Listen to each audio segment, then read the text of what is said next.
కూడా చూస్తే ఇదే సరిపోతా ఉంది. సో దీంతో ప్రజలు చాలా అయోమయంలో పడ్డారు. అసలు ఏం జరిగింది, గత ప్రభుత్వంలో చేసినటువంటి అప్పెంత, ఇప్పుడు ఈ ప్రభుత్వం చేసిన అప్పెంత, ఈ లెక్కలకి వీటికి ఎక్కడా పొంతన కుదరట్లేదు.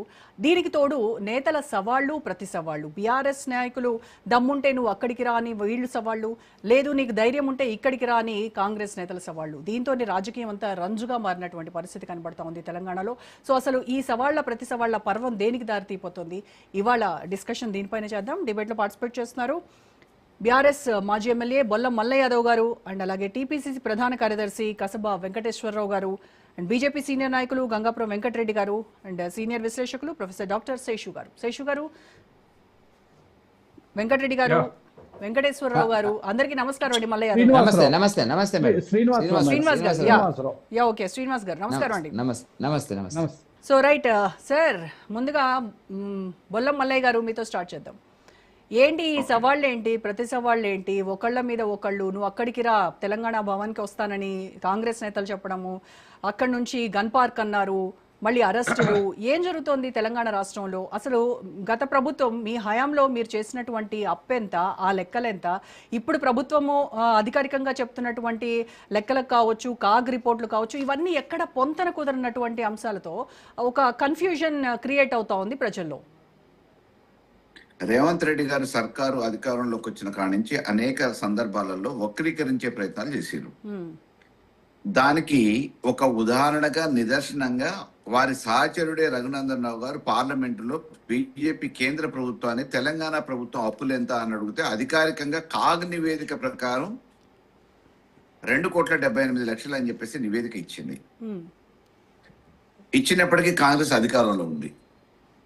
దాన్ని ఇంకా ఇప్పటికీ కూడా ఆయన అసమర్థతని కప్పిపుచ్చుకోవడానికి 4,00,000 కోట్ల రూపాయలు 2.5 సంవత్సరాలలో చేసిన కాంగ్రెస్ ప్రభుత్వం వారి అసమర్థతని కప్పిపుచ్చుకోవడానికి ఎప్పటికప్పుడు జీతాలు ఇవ్వలేక అప్పులు చేసిపోయారు అని చెప్పేసి బురద చల్లడానికి ప్రయత్నం చేసిన దశలో మన కేటీఆర్ గారు కూడా మేము చేసిన అప్పు ఇది, పార్లమెంటు వేదిక కూడా చెప్పారు, ఇంకా మీరు వక్రీకరించే ప్రయత్నం ఎందుకు చేస్తారు అని అంటే జూపల్లి కృష్ణారావు గారు జోక్యం చేసుకొని, నేను అవసరమైతే వీటన్నిటిని కూడా సాక్ష్యాధారాలతో రుజువు చేయడానికి సిద్ధంగా ఉన్నా, మీ భవన్కి రమ్మంటే నేను వచ్చేస్తాను రేపు పొద్దున 11 గంటలకి, హరీష్ రావు గారు కేటీఆర్ గారు సిద్ధంగా ఉండండి అని చెప్పేసి వారే బహిరంగంగా ఛాలెంజ్ చేయడం జరిగింది. దానికి అనుగుణంగా మా నాయకులు ఇద్దరు కూడా మా తెలంగాణ భవన్కి వచ్చారు. వచ్చిన తర్వాత రావట్లేదు, తెలంగాణ స్తూపం దగ్గర ఉన్నాం, మేము అమరవీరుల స్తూపం దగ్గర ఉన్నాం, అమరవీరుల స్తూపం సాక్షిగా మనం మాట్లాడదామనంటే సరే ఎక్కడైనా మేము సిద్ధమే అని చెప్పేసి మా హరీష్ రావు గారు బయలుదేరితే మధ్యలో వాళ్ళ పోలీసు అధికారాన్ని ఉపయోగించి వాళ్ళ పోలీసు అధికార యంత్రాంగంతో మమ్మల్ని అరెస్ట్ చేసి తీసుకుపోయారు. నిజంగా మీకు చర్చ చేసే చిత్తశుద్ధి ఉంటే పోలీస్ స్టేషన్ కూడా పోయి చర్చ చేయొచ్చు, లేదంటే అదే పోలీసు వాళ్ళని తీసుకుపోయి ఎక్కడ మీరు ఉన్నారో అక్కడికి తీసుకుపోయి అక్కడనే చర్చ పెట్టుకోవచ్చు. మీ మాదిరిగానే మేము అసెంబ్లీలో సమావేశం పెడితే పవర్ పాయింట్ ప్రజెంటేషన్లు పెడితే మేము ప్రిపేర్ అయ్యి రాలేదు అని చెప్పేసి తప్పించుకొని పోలేదు కదా. అటు భట్టి గారు కానీ ఉత్తమ్ కుమార్ రెడ్డి గారు కానీ అనేక సందర్భాలలో పవర్ పాయింట్ ప్రజెంటేషన్లు పెడితే అది నీటి మీద కానీ బడ్జెట్ మీద కానీ ఇతరత్ర అనేక సందర్భాలలో పెట్టినప్పుడు మేము ప్రిపేర్ అయ్యి రాలేదని తప్పించుకొని పోయారు. కానీ మేము ఆ రకంగా లేము. ఎప్పటికప్పుడు అన్ని విషయాల మీద సంపూర్ణమైన అవగాహనతోని ఈ యావత్ ప్రపంచానికి తెలంగాణ ప్రజానికానికి తెలిసే విధంగా అన్ని విషయాల మీద చెప్పడానికి బహిర్గతం చేయడానికి సిద్ధంగా ఉన్నాం. జూపల్లి కృష్ణారావు గారు మరి ఎందుకు రాలేకపోయారు? మేమేం అడ్డగించలేదు తెలంగాణ భవన్లో. లేదు, వారికి అంత భయం అనిపిస్తే అక్కడికి రమ్మంటే మేము అక్కడ పోవడానికి సిద్ధంగా ఉన్నాం.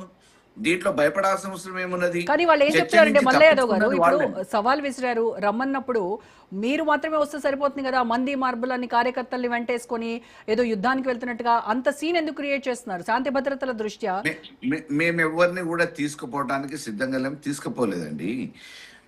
మేము ఎప్పుడైతే గేటు దాటి వాళ్ళ దగ్గర గన్ పార్క్ రమ్మన్నారు వెళ్దామని చెప్పేసి బయలుదేరినామో, కార్యకర్తలు సహజంగా ఉంటే వాళ్ళందరినీ మీరు అలో చేయాల్సిన పని లేదు. లక్షలాది మందితో సమావేశాలు జరిగినా కానీ పోలీసు యంత్రాంగం బందోబస్తు పెడుతుంది కదా. ఇవాళ కాన్ఫిడెన్షియల్ గా మీకు అంత భయం అనిపిస్తే ఇప్పుడు మా నాయకులు ఇద్దరినే అలో చేసే విధంగా మీరు అక్కడ సెక్యూరిటీని పెట్టి అలో చేయొచ్చు, చర్చ పెట్టచ్చు, ఎలక్ట్రానిక్ మీడియా ఉంటుంది, ఛానల్స్ ఉంటాయి, పత్రికా విలేకరులు ఉంటారు, మేధావులు కూడా ఉంటారు. అయినా ఆ రోజుతో అయిపోలేదు కదా. మీరు ఇవాళ కూడా ఎక్కడన్నా వేదిక పెట్టండి, అది అసెంబ్లీ కానివ్వండి, గాంధీ భవన్ కానివ్వండి, తెలంగాణ భవన్ కానివ్వండి. మరి వాళ్ళ ప్రెస్ క్లబ్ కి రమ్మని చెప్పారు కదా, ప్రెస్ క్లబ్ కి వస్తానని చెప్పారు, మార్నింగే చెప్పారు. రాలేదుగా మేడం. జూపల్లి వెళ్ళారు కదండి. ఇప్పుడు మా దగ్గరికి వస్తా అన్నారు తెలంగాణ భవన్ కి. వారు ఎక్కడ ఉన్నారో అక్కడ పోవడానికి ఇప్పుడు సిద్ధమై బయలుదేరినప్పుడు పోలీసు ఇప్పుడు గవర్నమెంట్ వాళ్ళదే కదా, వాళ్ళ చదువుతోనే కదా, వాళ్ళ ప్రమేయంతోనే కదా అరెస్ట్ చేసింది. అరెస్ట్ చేసి తీసుకుపోవాల్సిన అవసరం ఏముంది? ఆ రోజు వారేమన్నా మామూలుగా సామాన్య వ్యక్తి ఏం కాదు కదా. ఆయన కూడా అసెంబ్లీలో అనేక సందర్భాలలో మాట్లాడిన వ్యక్తి, తెలంగాణ ఉద్యమకారుడు, 6 సార్లు శాసనసభకు ప్రాతినిధ్యం వహించిన వ్యక్తి, ఆర్థిక శాఖ మంత్రిగా ఇతర అనేక శాఖలు నిర్వహించిన వ్యక్తి. ఆయన ఏదో సంఘ విద్రోహ శక్తికి మాదిరిగా గేటు బయటకు జరగటంగానే మామూలుగా పోలీసు వాళ్ళని పెట్టి అరెస్ట్ చేయాల్సినంత అవసరం లేదు కదా.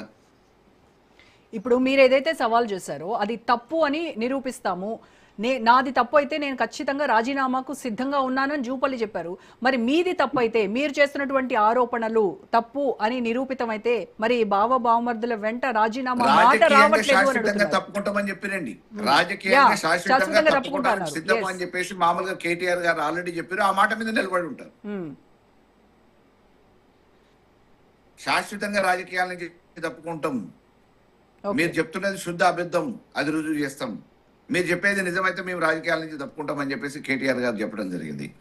నిన్న జూపల్లి గారు మామూలుగా మేము ఆడి నుంచి అటైపోయి, నేను రుజువు చేయలేకపోతే ఆడి నుంచి అటైపోయి స్పీకర్ దగ్గర నా రాజీనామా పత్రాన్ని స్పీకర్ ఫార్మాట్ లో ఇస్తా అని చెప్పారు. తప్పుకున్నది వారు, పారిపోయింది వాళ్ళు, తప్పించుకున్నది వాళ్ళు, వక్రీకరించేది వాళ్ళు. ఇప్పటికి కూడా ఒకవేళ చర్చకు సిద్ధం అంటే ఎక్కడ చర్చ పెట్టినా కానీ మేము రావడానికి సిద్ధంగా ఉన్నాం, రుజువు చేయడానికి సిద్ధంగా ఉన్నాం. తెలంగాణ ప్రభుత్వం అక్కడ ఇక్కడ ఎందుకు అసెంబ్లీలో పెట్టొచ్చు కదా, అసెంబ్లీలో చర్చించండి, అసెంబ్లీలో శ్వేతపత్రాలు విడుదల చేయండి, దానిపైన ఓటింగ్ పెట్టండి.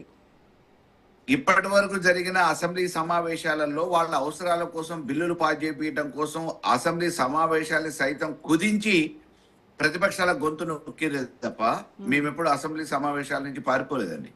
మేము వాయిదా తీర్మానాలు ఇచ్చినాం. అనేక రకమైన సమస్యలు ఉన్నాయి. ఇప్పుడు రాష్ట్రం రైతులు కానీ ఇతరత్ర వర్గాలు కానీ ఏ విషయాల గురించి అయితే ఇబ్బంది పడుతున్నారో ఆ విషయాల మీద చర్చ పెట్టాలని వాయిదా తీర్మానాలు ఇస్తే ఏకపక్షంగా వాయిదా తీర్మానాలని తోసిపుచ్చారు తప్ప చర్చ చేపట్టలేదు. అనుకున్న సమయానికంటే కుదించి మరి వాళ్ళు అసెంబ్లీ సమావేశాలను అడావిడిగా చేతులు దులిపేసుకునే ప్రయత్నం చేశారు. 6 నెలలకోసారి అసెంబ్లీ సమావేశాలు పెట్టాలి కాబట్టి 6 నెలలకోసారి పెట్టే ఆనవాయితీ ప్రకారం అసెంబ్లీ సమావేశాలు పెట్టి 2 రోజులకి 4 రోజులకి 5 రోజులకి కుదించుకొని ప్రతిపక్ష వాళ్ళని మాట్లాడతారేమని సస్పెండ్ చేసి గొంతు నొక్కి మార్షల్స్ పెట్టి బయటపడేసి ఇప్పటికి కూడా మేమేమంటున్నామంటే తెలంగాణ గౌరవాన్ని కాపాడటానికి ఎవరు ఏం చేసిరు అనేది నిరూపించడానికి మీరు 4 లక్షల కోట్ల రూపాయల అప్పు తీసుకొచ్చి అందాల పోటీల్ని నిర్వహించారు, ఫుట్బాల్ ని బ్యాచ్ పెట్టారు, మేము కాళేశ్వరం ప్రాజెక్టు కట్టినాం, రైతు బంధు ఇచ్చినాం, అనేక సంక్షేమ కార్యక్రమాలు ఇచ్చినాం. ఈ విషయాలన్నీ తెలంగాణ ప్రజానీకానికి తెలవడానికి అసెంబ్లీ సమావేశాలు పెట్టినప్పుడు సంపూర్ణంగా ఎన్ని రోజులు నడిస్తే అన్ని రోజులు సంపూర్ణంగా చర్చ ఎటువంటి అంతరాయం లేకుండా నడిపియండి, మేము అన్నిటి కూడా రుజువు చేయడానికి సిద్ధంగా ఉన్నాం. రైట్ అండి. ఓకే, సో డిబేట్లో ఒక షార్ట్ బ్రేక్ తీసుకుని వద్దాం. బ్రేక్ తర్వాత మిగతా గెస్ట్లతో మాట్లాడదాం. Stay tune.